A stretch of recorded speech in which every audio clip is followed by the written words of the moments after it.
কোরবানি কার উপরে ওয়াজিব? যারা সামর্থ্যবান, যাদের মানে নেশাব পরিমাণ সম্পদ আছে, বর্তমানে নেশাব পরিমাণ সম্পদ এখন সবাই আছে। যার আপনি মনে করেন 3-4 কড়া বা 7 কড়া সম্পদ আছে, হেও সাহেবে নেশাব। স্বর্ণের দাম এখন 1 লাখ টাকার উপরে। যার ঘরে 7 ভরি স্বর্ণ আছে তার উপরে যাকাতও ওয়াজিব। এরপরে খাই পরি যার কাছে কোরবানি দেওয়ার সামর্থ্য আছে তার উপরে কোরবানি দেওয়া ওয়াজিব।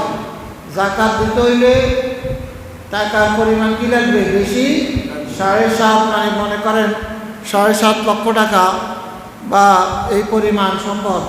কিন্তু কোরবানি এত টাকাও আপনার প্রয়োজন পড়বে। কোরবানি প্রায় মানুষের উপরে, বর্তমানে প্রায় মানুষের উপরে এটা কি কোরবানির কথা বললেন। কোরবানি হইল হযরত ইব্রাহিম আলাইহিস সালামের সুন্নাত। যেই কোরবানি দিয়েছেন তিনি তার কাকে? কথা কন, কাকে? সন্তানকে। কাকে? তার সন্তানকে। কেমন সন্তান? প্রিয়তম সন্তান। কেমন সন্তান? যিনি পরবর্তীতে কি হয়েছেন? নবী হয়েছেন। সেই সন্তানকে তিনি কোরবানি দিয়ে সারা পৃথিবীর মানুষের কাছে ত্যাগের মহিমা তিনি দেখাইছেন যে আল্লাহর অর্ডারের কাছে সন্তানও কিছু নয়। আল্লাহ যেটা অর্ডার করবেন তার সামনে নিজের আপন সন্তানকে নবীরা জবাই করতে, কোরবানি করতে দ্বিধা করে। এখন আসেন কোরবানি। বলেন তো দেখি কোরবানি কোন কোন দিন করা যায়? না, কোরবানি যায়। কোরবানি কোন দিন করা যায়? কোরবানি করা যায় 10 তারিখে, 11 তারিখে, 12 তারিখে। কয় তারিখ? 10 তারিখ। 10 তারিখে না পাইলে 11 তারিখ, 11 তারিখে না পাইলে 12 তারিখ। তবে কোরবানির দিন কোরবানি করাই উত্তম।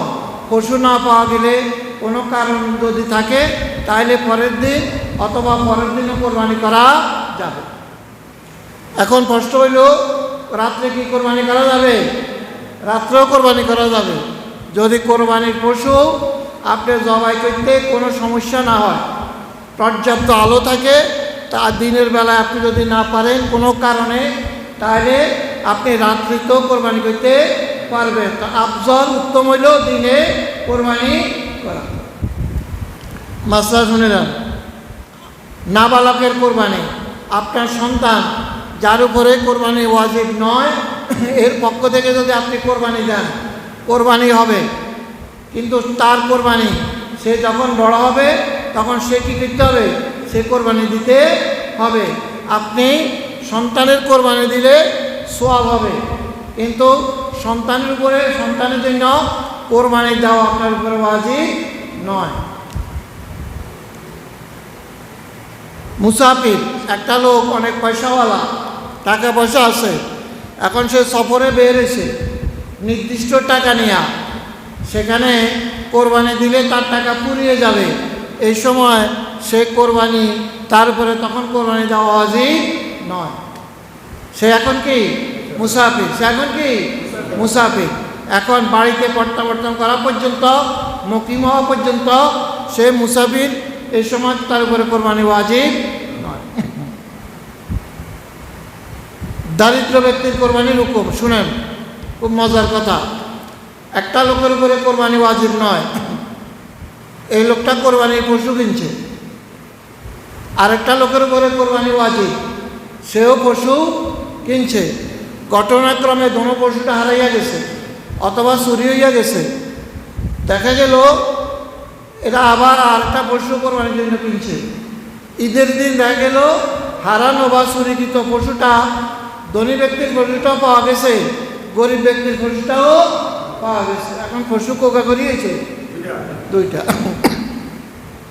শরীয়ত বলে যার উপরে কোরবানি ফরজ ছিল, ওয়াজিব ছিল না, সে কোরবানি দেওয়ার জন্য পশু কিনছে, হারিয়ে যাওয়ার পরে আবার পশু কিনছে, এর উপরে দোনোটা কোরবানি দেওয়া ওয়াজিব।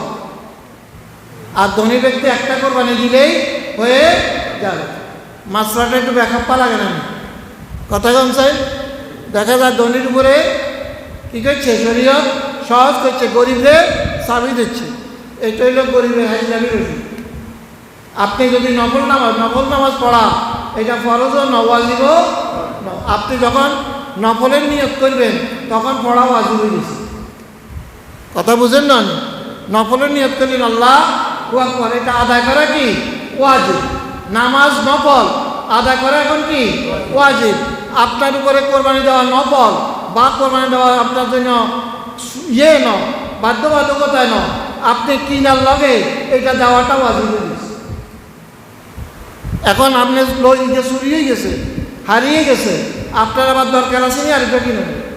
আপনি যতবার কিনবেন কিনুনের লগে আপনার উপরে কি হয়ে যাব, ওয়াজিব হয়ে। এই জন্য বাড়াবাড়িও ইসলাম পছন্দ করে না, ছাড়াছাড়িও ইসলাম পছন্দ করে না। এরপরে আছেন, এখন কোরবানির পশু কিনছেন, কোনো কারণে এই 3 দিনের ভিতরে কোরবানির পশুটা কোরবানি করতে পারেন নাই, কি করবেন?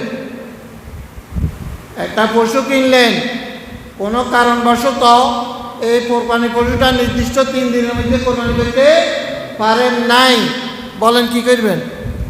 কি এসব মাসলা জানা তো ফরজ, এসব মাসলা জানা কি উতলুবুল ইলমা তলাবুল ইলমে ফরিজাতুন আলা কুল্লি মুসলিমিন ওয়া মুসলিমা। এই পরিমাণ ইলম অর্জন করা কি ফরজ। এখন পশু কি ইজারা হাইজবেননি, কোরবানি তো দিতে পারেন নন, সময়ও কি শেষ। এখন কি করবেন? গোটা সদ্গা করে দিতে হবে। কি করে দিতে হবে?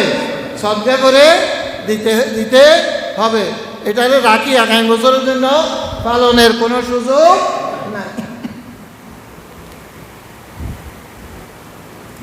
কোরবানি নামাজের আগে না পরে, নামাজের আগে না পরে, নামাজ পড়ে যাওয়ার পরেই কোরবানি করতে হয়। কোরবানি কার নামে হয়? এখন আঙ্গুদেশ তো নাম কতগুণ দেয়, কয় এই নামে। কোনো ব্যক্তির নামে কোরবানি হয়নি। ইন্না সলাতি ওয়া নুসুকি ওয়া মাহইয়ায়া ওয়া মামাতি লিল্লাহি রাব্বিল আলামিন। আমার জীবন, আমার মরণ, আমার কোরবানি, আমার ইবাদত সব কার জন্য? কোরবানি হবে আল্লাহু আকবার। কার জন্য? আল্লাহর জন্য। তবে কথা হবে এটা অমুকের পক্ষ থেকে, অমুকের পক্ষ থেকে আল্লাহর জন্য কোরবানি করতেছি। আল্লাহ কারো নামে না, নাম কার? আল্লাহ। পক্ষ হবে যারা কোরবানি দেয়, এরা। কথা বুঝে আসছেন? কোন পশু দ্বারা কোরবানি করবেন? কোন কোন পশু দ্বারা? 1 নম্বরে গরু। 1 নম্বরে কি? খেয়াল করেন, 1 নম্বরে কি? মহিষের কথা নাই। কে আসের মধ্যে মহিষ পালাইছে, যেহেতু গরুর মতোই মহিষ, গরুর মতোই কি মহিষ।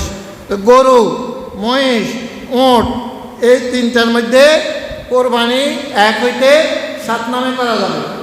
1 হইতে অনেকে জিজ্ঞাসা 2 নামে করা যাবে না, 4 নামে করা যাবে না। 1, 2, 3, 4, 5, 6, 7 এই 1 হইতে যে কোনো জোড় বেজোড় নামে কোরবানি করা যাবে। কয় প্রাণী? 3 প্রাণী। কয় প্রাণী? গরু, মহিষ, উট। কন? গরু, মহিষ, উট। কয় নামে? 1 হইতে 7 নামে কোরবানি করা যাবে। আর দুম্বা, ভেড়া, ছাগল, দুম্বা, ভেড়া, ছাগল, দুম্বা, ভেড়া, ছাগল। আঙ্গদেশে দুম্বা কম, ভেড়া আছে, ছাগল আছে। এই 3টা প্রাণীতে কোরবানি হবে 1 নামে। কয় নামে? তাহলে 3টাতে 7 নামে, 3টাতে 1 নাম। এখন পশু নরনারী, নরনারী পশু। নর হইলেও পশু কোরবানি করা যাবে, নারী হইলেও পশু কোরবানি করা যাবে, কোনো সমস্যা নাই।